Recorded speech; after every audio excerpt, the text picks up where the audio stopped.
മലപ്പുറം ആദവനാട് ദേശീയപാത 66-ലെ കരിപ്പോളിൽ ഓടിക്കൊണ്ടിരുന്ന വാനിന് തീപിടിച്ചു. സംഭവത്തിൽ ആളപായമില്ല. ദേശീയപാത 66-ലെ കരിപ്പോളിൽ ഇന്ന് ഉച്ചയ്ക്ക് 1:30 കൂടിയാണ് സംഭവം.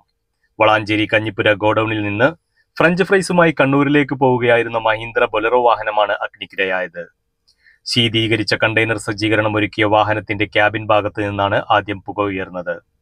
പുക കണ്ടതിനെ തുടർന്ന് കരിപ്പോളിലെ ഇന്ത്യൻ ഓയിൽ പമ്പിന് സമീപത്ത് വാഹനം പാർക്ക് ചെയ്ത് ഡ്രൈവർ പുറത്തിറങ്ങിയപ്പോഴേക്കും തീ ആളിപ്പടർന്നിരുന്നു.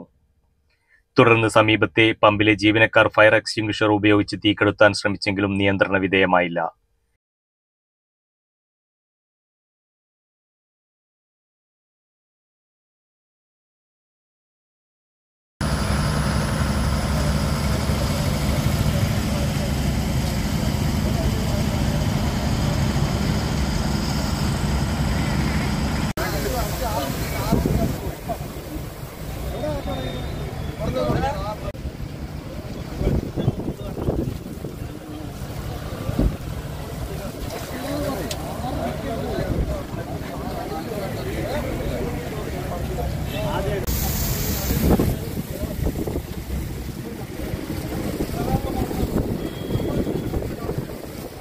നാട്ടുകാർ വിവരമറിയിച്ചതിനെ തുടർന്ന് തിരൂരിൽ നിന്ന് 2 യൂണിറ്റ് ഫയർഫോഴ്സ് സംഘം സ്ഥലത്തെത്തിയാണ് തീയണച്ചത്.